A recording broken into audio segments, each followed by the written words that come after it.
Hello everyone, स्वागत है आपका हमारे अपने यूट्यूब चैनल एग्जाम वेब पर। कैसे हैं आप सभी? उम्मीद कर रहा हूँ काफ़ी ज़्यादा अच्छे होंगे और बहुत ही बेहतरीन ढंग से अपनी प्रिपरेशन को कर भी रहे होंगे। तो आज जो हम लोग क्लास करने वाले हैं उसमें हम लोग देखेंगे इंडस्ट्रियल रिलेशन के एमसीक्यूज। ये आपकी थर्ड क्लास रहने वाली है। इससे पहले हम लोगों ने दो क्लास एमसीक्यूज की डिस्कस कर ली है, वो भी आपकी इंडस्ट्रियल रिलेशन की थी।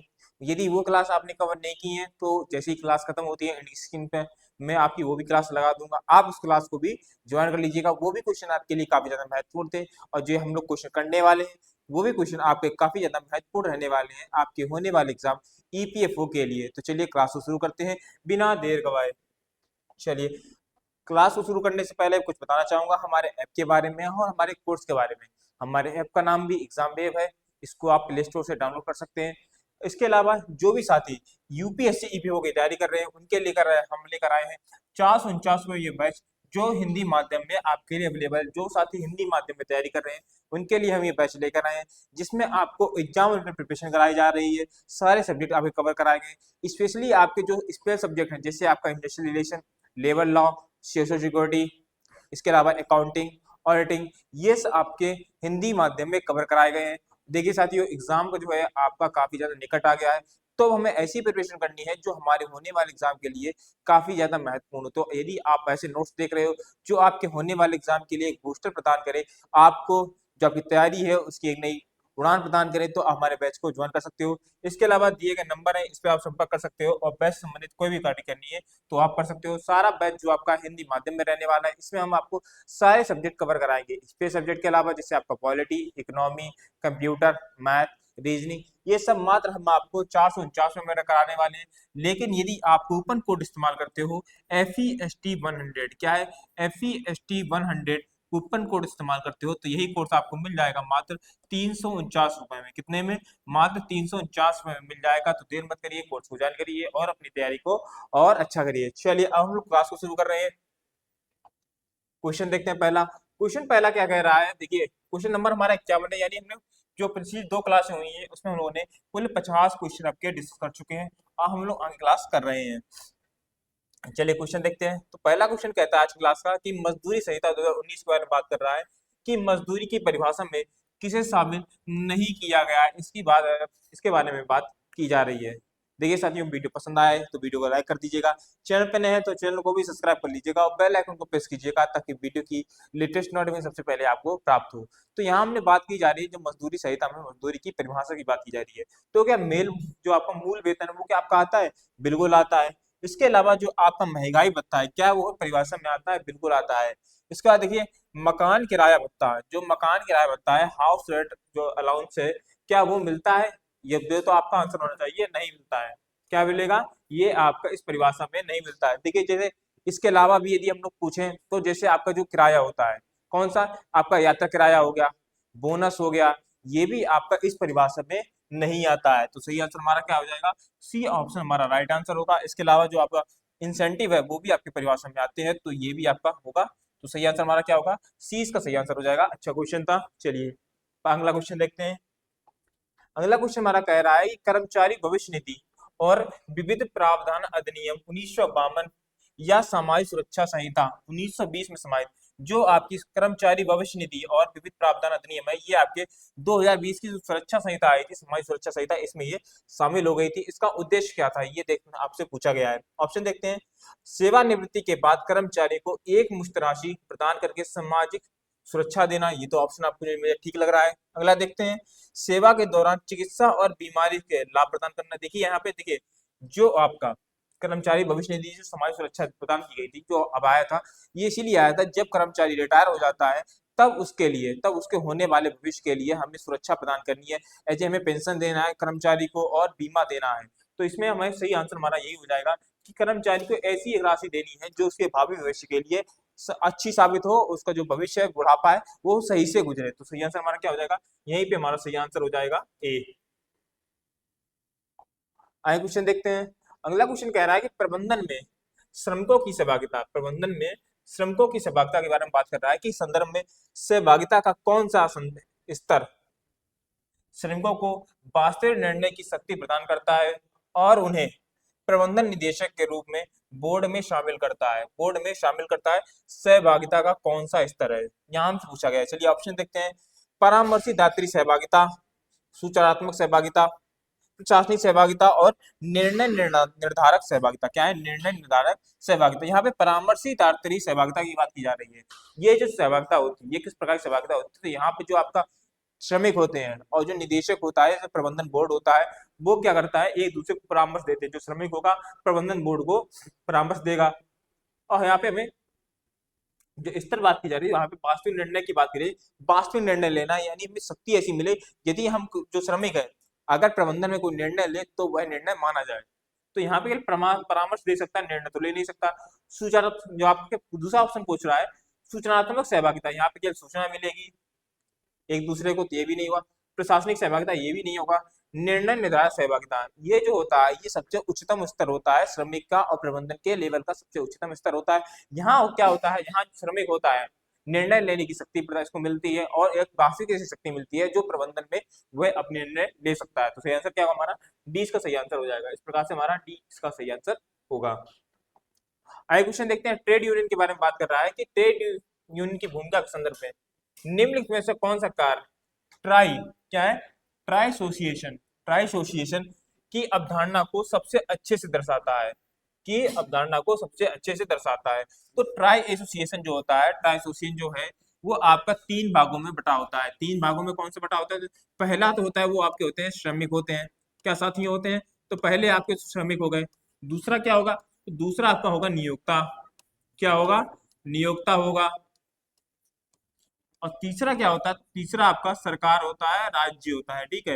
राज्य कह सकते हैं या हम लोग कह सकते हैं सरकार, क्या कह सकते हैं? सरकार, क्या सरकार कह सकते हैं। तो चलिए ऑप्शन देखते हैं। केवल वेतन और बोनस जैसे आर्थिक लाभों को सौदेबाजी करना, वेतन लाभ की यहाँ पे कोई बात नहीं होती है। अपने सदस्यों को हड़ताल के लिए संगठित करना और कानूनी सहायता प्रदान करना, ये भी नहीं होगा आपका। श्रमिक नियोक्ता सरकार या न्यायपालिका के साथ त्रिपक्षीय बैठकों में श्रमिकों का प्रतिनिधित्व करना, यही आपका हो जाएगा। श्रमिकों का प्रतिनिधित्व करना है किसमें?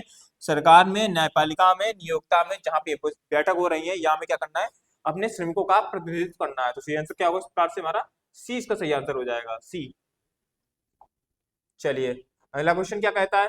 अगला क्वेश्चन कहता है श्रम कल्याण के विस्तार में, श्रम कल्याण के विस्तार में बारे में बात की जा रही है कि भारत में द्वितीय पंचवर्षीय योजना का मुख्य फोकस क्या था। द्वितीय पंचवर्षीय योजना आई थी उसमें जो श्रम कल्याण के बारे में बात की गई थी, उसमें जो श्रम कल्याण हुआ था उसका मुख्य फोकस क्या था? तो श्रम संघों के पंजीकरण को अनिवार्य बनाना, तो ये तो आपका नहीं था। औद्योगिक विवादों में अनिवार्य अधिनिर्णय को पूरी तरह से समाप्त करना, ये भी नहीं था आपका।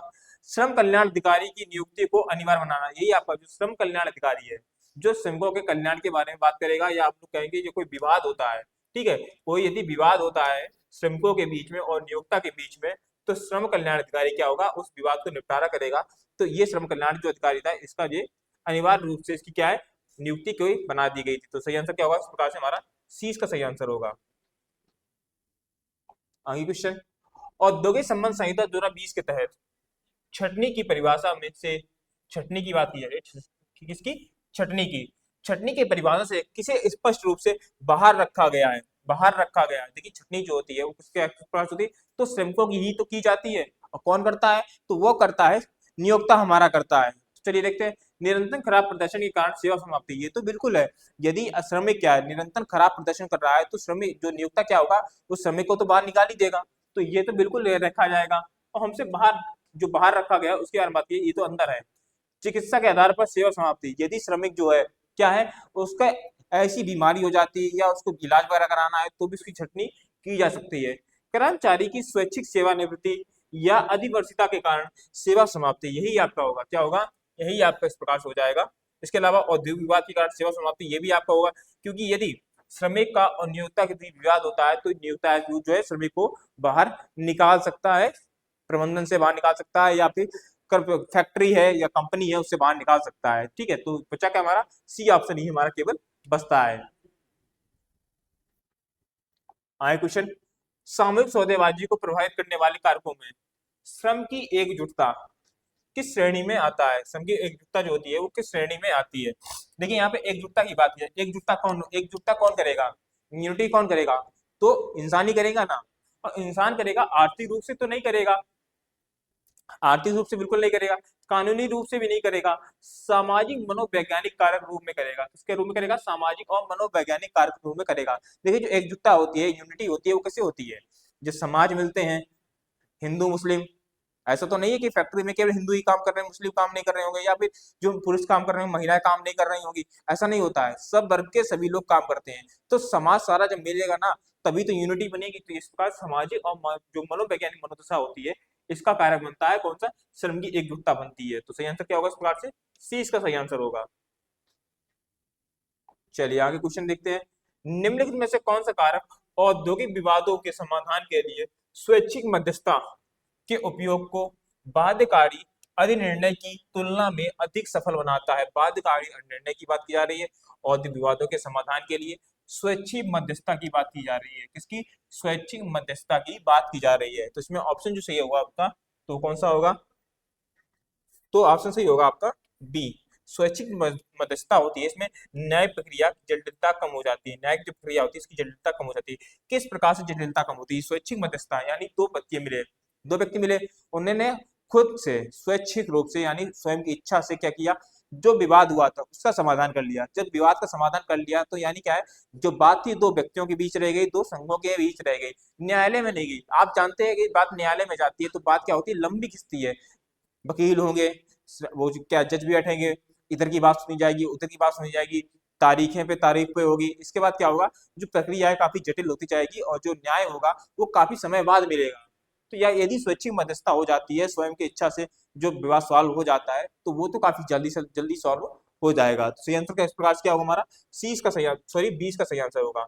और पुनः बताना चाहूंगा, यदि आप हिंदी माध्यम में तैयारी कर रहे हैं तो आप हमारे बैच को परचेस कर सकते हो। मात्र 349 रुपए में ये बैच आपको मिल रहा है, जिसमें हम आपको हिंदी माध्यम में तैयारी करा रहे हैं। यूपीएससी ईपीओ की परचेस कर सकते हैं। इसके अलावा कोई भी क्वेरी करनी हो तो आप दिए गए नंबर पर संपर्क कर सकते हैं। इसके अलावा जो वर्तमान में आपकी क्लास चल रही है, इसको यदि आप देखना है, जो ये पीडीएफ है, इसको यदि आपको प्राप्त करना है तो हमारे टेलीग्राम चैनल को ज्वाइन कर सकते हो। टेलीग्राम चैनल का लिंक भी डिस्क्रिप्शन बॉक्स में दिया गया है, उसको आप ज्वाइन कर सकते हो। वहां आपको उसकी पीडीएफ मिल जाएगी। इसके अलावा डिस्क्रिप्शन बॉक्स में भी टेलीग्राम चैनल की लिंक दी गई है, वहां पे आप जाके ज्वाइन कर सकते हो। चलिए आप क्वेश्चन देखते हैं। अगला क्वेश्चन हमारा क्या कह रहा है? तो अगला क्वेश्चन कहता है श्रम कल्याण के लोकहित सिद्धांत क्या है? श्रम कल्याण के लोकहित सिद्धांत के अनुसार सरकार कल्याणकारी उपाय क्यों करती है? सरकार कल्याणकारी उपाय क्यों करती है? सरकार को आखिर क्या पड़ी है कि कल्याणकारी उपाय करे? चलिए ऑप्शन देखते हैं। नियोजक को अपनी सामाजिक जिम्मेदारी पूरी करने के लिए, श्रमिकों को एक सभ्य और मानवीय जीवन स्तर प्रदान करना, क्योंकि यह राज्य का संवैधानिक दायित्व है। तो यही आपका सही होगा कि श्रमिकों क्या है? जो श्रमिक है, जो श्रमिक होते हैं ऑलरेडी काफी ज्यादा गरीब होते हैं। यदि गरीब ना हो तो श्रमिक नहीं रहे ना, मालिक बन जाए। तो श्रमिक जो होते हैं गरीब होते हैं। जब गरीब होंगे तो उनकी सभ्यता है। ऐसा नहीं है कि जो गरीब होते हैं सभ्य नहीं होते हैं, ऐसा नहीं है। हालांकि उनकी सभ्यता को और स्तर करने का, उनका जो सभ्यता है उसको और ऊपर करने के लिए, जो उनका जीवन स्तर है उसको और अच्छा करने के लिए, ये सब क्या है? राज्य का एक संवैधानिक दायित्व बन जाता है कि जो हमारे देश में श्रमिक हैं या हमारे अंदर जो श्रमिक आ रहे हैं, जो व्यक्ति आ रहे हैं, हमारा दायित्व है कि उनको हम क्या करें? उनको एक सभ्य समाज दें और जो उनका जीवन स्तर है उसको हम लोग उच्चता प्रदान करें। तो सही आंसर किस प्रकार से क्या होगा? 20 का सही आंसर होगा। आगे क्वेश्चन क्या है? अगला क्वेश्चन कहता है ट्रेड यूनियन अधिनियम 1926 के तहत। चलिए देखिए, एक चीज आपको याद रखना है कि जब आप पहला क्वेश्चन पढ़ें तब आपको ये देखना है कि जो हमसे अधिनियम पूछा जा रहा है, कौन सा अधिनियम पूछा जा रहा है और क्वेश्चन किस प्रकार से पूछा जा रहा है। यदि आप ये क्वेश्चन, हम क्वेश्चन पढ़ते समय यदि ध्यान नहीं देंगे तो ऑप्शन जो होगा हमारा, वो हमें क्वेश्चन जो है कंफ्यूजन प्रदान करेगा और जो हमारा आंसर होगा वो काफी ज्यादा चांसेस होते हैं कि वो हमारा ऑप्शन गलत भी हो जाए, आंसर हमारा क्या है? गलत हो जाए। तो यहाँ पे हमारे ट्रेड यूनियन अधिनियम 1926 के तहत बात की जा रही है कि एक ट्रेड यूनियन को पंजीकृत करने का प्राथमिक उद्देश्य क्या है? प्राथमिक उद्देश्य की बात कही जा रही है ट्रेड यूनियन के। किसकी बात की है? ट्रेड यूनियन की बात की है। चलिए ऑप्शन देखते हैं। यूनियन को सरकारी सब्सिडी प्राप्त करने में सक्षम बनाना है, जो यूनियन हमारी है। यूनियन को कानूनी निकाय बनाना है जिससे वे अनुबंध कर सकें और मुकदमा कर सके, उन पर मुकदमा हो सके। ठीक है, तो यही आपका होगा। जो यूनियन होती है उनको क्या है? एक कानूनी निकाय बनाना है। सबसे पहले जो उनका प्राथमिक उद्देश्य था, जो हमारी ट्रेड यूनियन बन रही थी, उनका यही उद्देश्य था कि यूनियन जो है हमें क्या करना है? एक ऐसा निकाय बनाना है, कानूनी निकाय बनाना है जो क्या करे? साहब जो श्रमिक हैं उनकी बात करे। ठीक है, उनकी बात करे। तो इस प्रकार से सही आंसर क्या होगा हमारा? 20 प्रकार से सही आंसर होगा बी। आगे क्वेश्चन क्या है? औद्योगिक संबंध। ठीक है, किसके बारे में बात कर रहा है? औद्योगिक संबंध के सिस्टम अप्रोच में नियमों का निकाय का अर्थ क्या है? नियमों का निकाय, इसका अर्थ पूछा गया है, बॉडी ऑफ रूल्स के बारे में बात की गई है। चलिए ऑप्शन देखते हैं। औद्योगिक विभाग अधिनियम और अन्य श्रम कानून, संगठन में प्रबंधन द्वारा बनाए गए आंतरिक नियम, औद्योगिक संबंध प्रणाली के अभिकर्ताओं द्वारा संचालित होने वाले सभी समझौते, कानून और प्रथाएं। तो यही आपका होगा जो अब हम लोग कहेंगे नियमों के निकाय बात किया जाए, यहाँ पे नियम की बात की जा रही है। तो नियम क्या हो गए? जो भी समझौते हो रहे हैं, जो भी कानून बन रहे हैं, और कंपनी की जो भी प्रथाएं हैं वो सब किसमें आएंगे? नियमों के निकाय के अंतर्गत आएंगी। तो यही हमारा क्या होगा? इस प्रकार से हमारा राइट आंसर हमारा यही होगा, सी ऑप्शन इसका सही होगा। आए क्वेश्चन, मजदूरी संहिता 2019 के अनुसार यदि नियोजक मजदूरी से कटौती करता है तो ऐसी कटौती किसी भी वेतन अवधि में कर्मचारी की मजदूरी के कितने प्रतिशत से अधिक नहीं हो सकती है। यहाँ पे नियोक्ता के बारे में बात की, यदि नियोक्ता मजदूरी में कटौती करता है। देखिए यहाँ पे ऐसी बात की जा रही है, अब कटौती किस प्रकार से करेगा? जो नियोक्ता हुआ, कर्मचारी की नियुक्ति जो कटौती किस प्रकार से करेगा? जैसे मान लीजिए जो कर्मचारी है उसने क्या किया? छुट्टी मार दी, इस बार छुट्टी मार दी कि उसने कर्म जो हमारा नियोक्ता है उसको नहीं बताया कि हम छुट्टी मार रहे हैं। इसके अलावा वह कंपनी में ऐसा नुकसान करता है जो उसको ही बनना, उसकी ही गलती थी, उसको भरना है। तो नियोजक क्या करेगा? नियोक्ता क्या करेगा? वो जो पैसा होगा, क्योंकि यदि आप नहीं आए हो या आपने कंपनी में कोई नुकसान किया है, उसकी भरपाई कौन करेगा? भरपाई तो श्रमिक ही करेगा। तो ऐसा कितना रुपए है जो श्रमिक भरपाई कर सकता है? तो उसकी काटा जाएगा, तो सैलरी से ही काटा जाएगा ना। तो जो सैलरी है उसका किसका मैक्सिमम 50%, कितना? मान लीजिए सैलरी जो है उसकी 10,000 है, तो अधिकतम कितना रुपए काटा जा सकता है? 5,000 अधिकतम काटा जा सकता है। 5,000 क्या करेगा? वह बच जाएगा। ठीक है, तो कितना अधिकतम जो मजदूरी कितने प्रतिशत काटी जा सकती है? तो 50%। कितनी? 50% ये काटी जा सकती है। ठीक है, 50%। वीडियो पसंद आ रही है तो वीडियो को लाइक कर दीजिए, चैनल पे आए तो चैनल को भी सब्सक्राइब कर लीजिएगा और बेल आइकन को अवश्य प्रेस कीजिएगा। इसके अलावा वीडियो को शेयर करना तो बिल्कुल भी मत भूलिएगा। चलिए आगे बात करिए।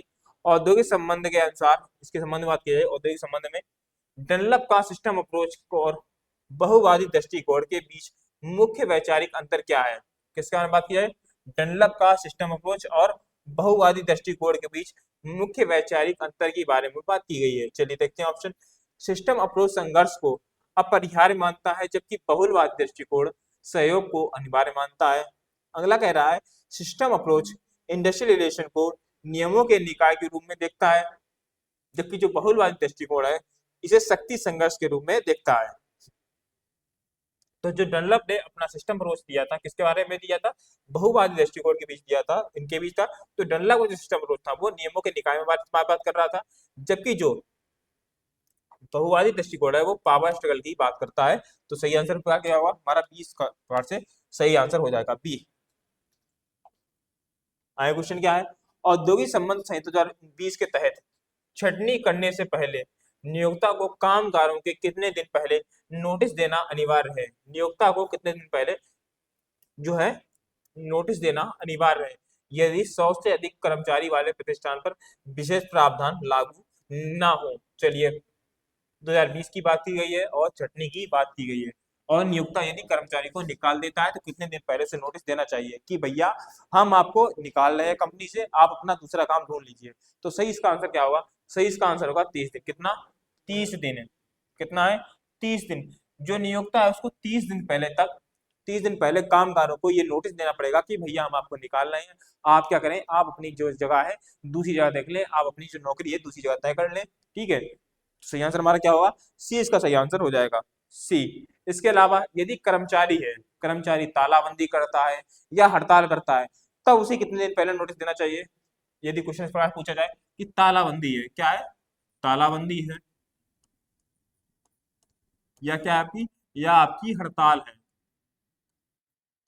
हड़ताल है, तब कितना दिन? तब आपका आंसर होना चाहिए 60 दिन। कितना है? 60 दिन। जो कर्मचारी है उसको 60 दिन पहले नोटिस देना पड़ेगा। कितना दिन पहले? 60 दिन पहले नोटिस देना पड़ेगा। सही आंसर हमारा क्या होगा? सी इसका सही आंसर होगा, सी। चलिए अगला क्वेश्चन क्या है देखते हैं।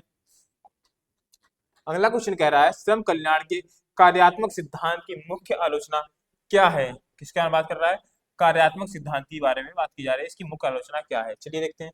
यह मानता है कि कल्याणकारी सुविधाएं केवल ट्रेड यूनियन को शक्ति को शांत करने के लिए दी जाती हैं। यह कल्याणकारी सुविधाओं को मानवाधिकार के बजाय उत्पादन लागत के रूप में देखता है। यही आपका होगा जो कार्यात्मक सिद्धांत होता है। कार्यात्मक यानी सीधा कार्य से संबंधित है ना, तो जो कार्य होगा यहाँ बात की जाए उत्पादन लागत। उत्पादन लागत क्या होगा आपका, कार्य से ही तो संबंधित होगा ना, तो इस प्रकार से सही आंसर हमारा क्या होगा, 20 का सही आंसर हो जाएगा। देखिए क्वेश्चन को क्या है, उसको आप ऑप्शन जो है आपको एलिमिनेट करना सीखिए, ठीक है। क्वेश्चन को थोड़ा बहुत रीड करते होगे, आपका आंसर तुरंत आपको मिल जाएगा। अगला क्वेश्चन देखते हैं, कर्मचारी राज्य बीमा अधिनियम 1948 किसके बारे में बात कर रहा है, 1948 या सामाजिक सुरक्षा संहिता 2020 में समाहित जो है के तहत कर्मचारियों को कौन सा लाभ प्रदान नहीं किया जाता है, कर्मचारियों को कौन सा लाभ प्रदान नहीं किया जाता है। चलिए देखते हैं, बीमारी लाभ, मातृत्व लाभ, वृद्धावस्था पेंशन और आश्रित लाभ। इसमें से सही आंसर हमारा क्या रहने वाला है, इसमें से सही आंसर हमारा क्या होगा, ठीक है। तो बात की जा रही है समाज सुरक्षा की बात की जा रही है, तो कर्मचारी राज्य बीमा अधिनियम जो होता है वो आपका बीमारी लाभ तो बिल्कुल देता है। यदि कर्मचारी है क्या है, अपनी नौकरी के दौरान बीमार हो जाता है तो बीमारी लाभ उसको दिया जाएगा, उसको कुछ पैसा दिया जाएगा। इसके अलावा मातृत्व, कर्मचारी जब है नौकरी कर रहा है, महिला कर्मचारी है, यदि वह माँ बनती है तो उसको मेटर्निटी लीव दी जाएगी, कुछ दिनों की मेटर्निटी लीव दी जाएगी, ठीक है।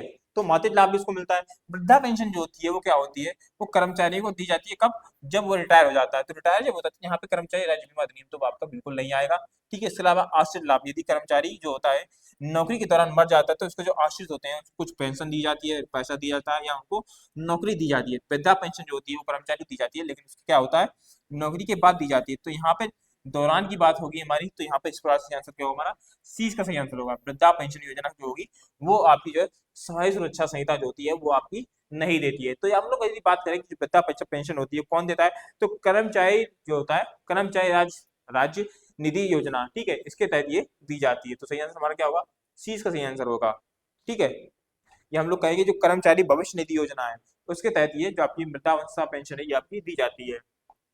आगे क्वेश्चन देखते हैं, अगला क्वेश्चन कह रहा है कि भारत में ट्रेड यूनियन आंदोलन के विकास में किस अधिनियम ने पहली बार श्रमिक संगठनों को कानूनी पहचान दी और उन पर लगे आपराधिक षड्यंत्र के आरोपों से सुरक्षा प्रदान की। तो सबसे जो पहला आया था वो आपका आया था भारतीय ट्रेड अधिनियम 1926, यही आपका था। तो सही आंसर हमारा क्या होगा, 20 का सही आंसर हो जाएगा, ठीक है, 20 का सही आंसर होगा। आगे क्वेश्चन देखते हैं, अगला क्वेश्चन कह रहा है सामूहिक सौदेबाजी के संदर्भ में अंतर यूनियन प्रतिद्वंदिता क्या है, अंतर यूनियन प्रतिद्वंदिता का सबसे बड़ा नकारात्मक प्रभाव क्या है, सबसे बड़ा नकारात्मक प्रभाव क्या है। चलिए देखते हैं, यह सरकार को अनिवार्य अधिनिर्णय लागू करने के लिए मजबूर करता है, बिल्कुल नहीं। यह श्रमिकों की सौदेबाजी शक्ति को कमजोर करता है और नियोक्ताओं को लाभ देता है, यही आपका होगा सामूहिक जॉब की, यही आपका सही आंसर होगा, ठीक है। जो श्रमिक होते हैं इनकी सौदेबाजी शक्ति को कमजोर करता है, जो नियोक्ताओं को लाभ देता है कौन, अंतर यूनियन प्रतिद्वंदिता, ठीक है। जो दो यूनियन है अंतर यूनियन प्रतिद्वंदिता यानी दो यूनियन है आपस में क्या हो रही है, आपस में ही लड़ी जा रही है, एक कंपनी में दो यूनियन होगी, तो इससे क्या होगा, कंपनी को लाभ होगा, कंपनी के नियोक्ता को लाभ होगा, कंपनी के श्रमिकों को लाभ नहीं होगा, ठीक है। क्योंकि यदि दो यूनियन लड़ेगी तो क्या होगा, वो अपने अपने हित के लिए लड़ेगी। यहाँ पे हित के साथ पे साबित हो जाएगा, यहाँ पे हित साबित होगा नियोक्ता का, क्योंकि एक नियोक्ता पे एक जो यूनियन होगा वो किस प्रकार से होगा, एक कर्मचारियों की बात कर रहा होगा, एक निश्चित ही क्या करेगा, नियोक्ताओं की बात करेगा। चलिए अगला क्वेश्चन देखते हैं, अगला क्वेश्चन कह रहा है औद्योगिक संबंध संहिता के पुलिसिंग सिद्धांत क्या है, पुलिसिंग सिद्धांत में सरकार की भूमिका को क्या माना जाता है, सरकार की भूमिका को क्या माना जाता है। देखिए, केवल मध्यस्थ माना जाता है, केवल सलाहकार माना जाता है, नियोक्ता पर कानून लागू करने वाला पर्यवेक्षक माना जाता है, या श्रमिकों के लिए कल्याणकारी प्रदाता माना जाता है। तो ये आपका सही आंसर होगा, वो आपका होगा सी, क्या होगा, सी इसका सही आंसर होगा। पुलिसिंग सिद्धांत जो होता है वो नियोक्ता पर कानून लागू करने वाले पर्यवेक्षक के रूप में होता है। पुलिसिंग सिद्धांत आखिर क्या होता है, तो पुलिसिंग सिद्धांत ऐसा सिद्धांत होता है जो क्या होता है, जो नियोक्ता होता है उस पर एक दबाव होता है कि आपको क्या करना है, जो श्रमिक हैं उनके लिए कल्याणकारी योजनाएं आपको लागू ही करनी है। इस प्रकार से कहते हैं एक प्रकार कानून हो गया, ठीक है। तो हम लोग जो पुलिसिंग जो काम करता है कौन करता है, सरकार होती है, पुलिस का काम करती है। और सरकार क्या कर चाहती है, सरकार ये चाहती है कंपनी से कि वो जो कंपनी जो है वो श्रमिक के लिए ऐसी कल्याणकारी योजनाएं लाए जो श्रमिक के लिए लाभदायक हो। तो सही आंसर हमारा क्या होगा, सी इस प्रकार से सही आंसर हो जाएगा। और यहाँ पे जो पुलिसिंग सिद्धांत है, पुलिस कौन है यहाँ पे, पुलिस हमारी क्या है, सरकार है। आगे क्वेश्चन देखते हैं, औद्योगिक संबंध संहिता 2020 के तहत काम मंदी के दौरान कामगारों को अपने मूल वेतन और महंगाई भत्ते का कितना % मुआवजा पाने का अधिकार है, तो 50% का अधिकार है, कितना, 50% इसका अधिकार है, ठीक है। चलिए आगे क्वेश्चन, नियोजक की भूमिका औद्योगिक संबंधों में किस पहलू पर सबसे अधिक ध्यान केंद्रित करती है? किसकी? नियोजकों की भूमिका औद्योगिक संबंधों में किस पहलू पर सबसे अधिक ध्यान केंद्रित करती है? देखते हैं। केवल श्रमिक को हितों की रक्षा करना, कुशल उत्पादन, लाभप्रदाता और श्रम पर नियंत्रण बनाए रखना, सरकार और न्यायपालिका के बीच मध्यस्थता रखना और केवल औद्योगिक लोकतंत्र को बढ़ावा देना। तो इसमें से सही आंसर हमारा क्या होगा? सही आंसर की तीन लोग बात करते हैं तो सही आंसर हमारा क्या होगा? कुशल उत्पादन करना है, लाभ प्रदान करना है, लाभ में कमाना है, और जो श्रमिक है उन पर क्या है? श्रम पर नियंत्रण बनाए रखना है। तो यही नियोक्ता का मुख्य काम होता है। क्या होता है? कि कुशल उत्पादन करना है, लाभ कमाना है और श्रमिक जो होंगे उन पर नियंत्रण स्थापित बनाए रखना है। तो सही आंसर में हमारा होगा बी, सही आंसर होगा बी। आया क्वेश्चन, निम्नलिखित में से कौन सा श्रम कल्याण प्रावधान भारतीय संविधान के मौलिक अधिकारों के सीधे संबंधित है? श्रमिकों के सीधे संबंधित बात की गई, सीधे चलिए देखते हैं। उद्योगों के प्रबंधन में श्रमिकों की सहभागिता, अनुच्छेद 43 है। यहाँ पे मौलिक अधिकार की बात की गई, ठीक है, मौलिक अधिकार है, ठीक है। तो जो 43 है वो हमारा कौन सा? ये तो हमारा डीएसपी है, डीपीएसपी है, निजी निर्देशक तत्व राज्य के। अगला देखिए, समान कार्य के लिए समान वेतन, अनुच्छेद 39D, ये भी आपका डीपीएसपी में आता है। मानव दुर्व्यवहार और जबरन श्रम का निषेध, अनुच्छेद 23, तो ये तो आपका एक हो गया मौलिक अधिकार। श्रम की न्याय संगत और मानवीय दशाएं, अनुच्छेद 42, ये भी आपका डीपीएसपी के अंदर काउंट होता है। तो ये भी आपका डीपीएसपी हो गया, ये भी आपका डीपीएसपी, तो ये भी क्या हो गया? आपका डीपीएसपी हो गया। तो ये हमारा क्या होगा? ये हमारा हो गया फंडामेंटल राइट हो गया, एफआर हो गया, ठीक है। तो हमारा सही आंसर क्या हो जाएगा? इस प्रकार से सही आंसर हमारा हो जाएगा सी, इसका सही आंसर हो जाएगा मानव व्यवहार और जबरन श्रम, अनुच्छेद 43, ठीक है, अनुच्छेद 43। अनुच्छेद 43 क्या कहता है? क्या है? शोषण के विरुद्ध अधिकार। क्या है? शोषण के विरुद्ध अधिकार। चलिए अगला क्वेश्चन देख रहे हैं। अगला क्वेश्चन क्या कह रहा है? पुनः बताना चाहूंगा, जो भी साथी हिंदी माध्यम में तैयारी कर रहे हैं हमारे बैच को परचेज कर सकते हैं। मात्र 350 में ये बैच आपको प्रदान किया जा रहा है। यदि आप कूपन कोड इस्तेमाल करते हो FEST100, क्या है? FEST100 कूपन कोड इस्तेमाल करते हो, जिसमें आपको एग्जाम ओरिएंटेड प्रिपरेशन कराई जा रही है, सारे आपको नोट्स दिए जा रहे हैं, हिंदी माध्यम में नोट्स दिए जा रहे हैं। इसके अलावा श्रम बैच संबंधित कोई भी क्वेरी करनी है तो आप दिए गए नंबर पर संपर्क कर सकते हो, आपकी सारी क्वेरी को भी क्लियर किया जाएगा। चलिए अगला क्वेश्चन देख रहे हैं। अगला क्वेश्चन कह रहा है, भारत में औद्योगिक संबंध के इतिहास में ट्रेड यूनियन आंदोलन के विकास का प्रथम चरण किसे माना गया है? किस अवधि में माना जाता है? ठीक है, किस अवधि में माना जाता है? किसका? ये ट्रेड यूनियन आंदोलन का प्रथम चरण है। प्रथम चरण आपका माना गया है वो आपका 1975 से 1918, पहले विश्व युद्ध से पहले, ठीक है, पहले विश्व युद्ध से पहले माना गया है। चलिए आगे क्वेश्चन। अगला क्वेश्चन कह रहा है, औद्योगिक संबंध के पुलिसिंग सिद्धांत की उत्पत्ति और उद्देश्य क्या है? उत्पत्ति और उद्देश्य बात की गई है। चलिए देखते हैं। यह श्रमिकों के सामाजिक मनोवैज्ञानिक असंतोष को शांत करने के लिए उत्पन्न हुआ है। इसकी उत्पत्ति जबरन श्रम और शोषण को रोकने के लिए की गई है। यही आपका होगा, ठीक है। इसकी उत्पत्ति क्या है? जबरन श्रम और क्या है? शोषण को रोकने के लिए की गई है। और उसका रोकने का कार्य कौन करेगा? तो पुलिस सिद्धांत में रोकने का काम करेगा सरकार करेगी। कौन करेगा? सरकार। पुलिस क्या है हमारी? यहाँ पे सरकार है। सरकार क्या करेगी? जब श्रम हो रहा है उसको रोकना है, शोषण हो रहा है श्रमिकों का वो रोकना है, और क्या है? नियोक्ताओं द्वारा श्रमिकों के लिए एक कल्याणकारी सुविधाएं हमें दिलवानी है, ठीक है। सही आंसर क्या होगा हमारा? 20 प्रकार से सही आंसर हो जाएगा बी। आया क्वेश्चन, ट्रेड यूनियन अधिनियम 1926 के तहत एक पंजीकृत ट्रेड यूनियन को किस स्थिति में सदस्यों की संख्या के आधार पर कानूनी छूट मिलनी बंद हो जाएगी? कानूनी छूट मिलनी बंद हो जाएगी। देखते हैं। यदि श्रमिकों की संख्या 100 से कम हो, यदि सदस्यों में नियमित रूप से काम करने वाले सदस्यों की संख्या कुल सदस्यों की संख्या का 1% से कम हो जाती है, यदि यूनियन के कुल सदस्यों की संख्या 7 से कम हो जाती है, यही आपका हो जाएगा। क्या होगा? देखिए, एक ट्रेड यूनियन होती है, उसको बनने के लिए कितने सदस्य चाहिए? तो कम से कम 7 सदस्य चाहिए। यदि 7 सदस्य कम हो जाते हैं तो ट्रेड यूनियन क्या हो जाएगी? ट्रेड यूनियन भंग हो जाएगी और उसे क्या होगा? कानूनी छूट मिलनी बंद हो जाएगी। जो भी उसके कानूनी छूट मिलती है उसको मिलनी बंद हो जाएगी। इस प्रकार सही आंसर हमारा क्या होगा? सी इसका सही आंसर हो जाएगा, सी। आगे क्वेश्चन, सामूहिक सौदेबाजी के लिए आवश्यक पूर्व शर्तें क्या है? आवश्यक पूर्व शर्तें क्या है ये देखते हैं। चलिए देखते हैं। सरकार का अनिवार्य अधिनिर्णय के पक्ष में होना, नियोक्ता को केवल वेतन और बोनस जैसे आर्थिक मुद्दों पर चर्चा करनी चाहिए, श्रमिकों को ट्रेड यूनियन के माध्यम से संगठित होना चाहिए और नियोक्ता को सौदेबाजी के लिए मान्यता देनी चाहिए। अगला कह रहा है, उद्योग एक सार्वजनिक उपयोगिता सेवा का होना अनिवार्य है। चलिए, इसका सही आंसर हमारा क्या होगा? इसके यदि सही आंसर की यदि हम बात करते हैं तो इसका सही आंसर हमारा हो जाएगा, वो होगा हमारा, श्रमिकों को ट्रेड यूनियन के माध्यम से संगठित होना चाहिए और क्या है, नियोक्ताओं को सौदेबाजी के लिए मान्यता देनी चाहिए। सही आंसर क्या होगा हमारा? सी इसका सही आंसर होगा, सी। अगला क्वेश्चन, औद्योगिक संबंध संहिता 2020 के तहत किसी प्रतिष्ठान में 100 या अधिक कामगारों की छटनी या बंदी होनी है तो नियोक्ता को कितने दिन पहले सरकार से अनुमति लेनी चाहिए? तो कितने दिन पहले सरकार से अनुमति लेनी चाहिए? तो इसके बारे में यदि हम लोग बात करते हैं तो इसका सही आंसर हमारा क्या होगा? 90 दिन पहले। कितने? सरकार को 90 दिन पहले बताना चाहिए कि हम क्या कर रहे हैं, हम छटनी करने जा रहे हैं। हम क्या करने आए? छटनी करने जा रहे हैं या बंदी करने जा रहे हैं। तो सही आंसर क्या होगा हमारा? सी इसका सही आंसर होगा। कौन सा सही आंसर होगा? सी इसका सही आंसर हो जाएगा। ठीक है, चलिए अगला क्वेश्चन देखते हैं। अगला क्वेश्चन पूछ रहा है, कर्मचारी राज्य बीमा अधिनियम 1948 या सामाजिक सुरक्षा संहिता 2020 के तहत बीमित व्यक्ति की परिभाषा में कौन सा पहलू शामिल है? बीमित व्यक्ति, जो व्यक्ति है जिसके पास बीमा है। चलिए देखते हैं। वह व्यक्ति जिसने सेवा की पात्रता अवधि पूरी कर ली हो, जिसके संबंध में अंशदेय हो। ठीक है, जिसके संबंध में अंशदान देय हो। वह व्यक्ति जिसका मासिक वेतन 30,000 हो। देखिए, बीमे के लिए कोई पैसे की मान्यता कोई होती नहीं, कोई भी यहाँ पे क्राइटेरिया नहीं होता है पैसे के लिए। वह व्यक्ति जो केवल एक पंजीकृत ट्रेड यूनियन का सदस्य हो, ऐसा भी कुछ नहीं होता है, पंजीकृत का ट्रेड यूनियन का सदस्य हो या ना हो, वह बीमित व्यक्ति हो सकता है। वह व्यक्ति जो केवल औद्योगिक दुर्घटना के लिए बीमित हो, यह भी नहीं हो सकता, कोई व्यक्ति बीमा करवा सकता है। तो बचा हमारा क्या? ऑप्शन ए तो बचा हमारा। चलिए अगला क्वेश्चन देखते हैं।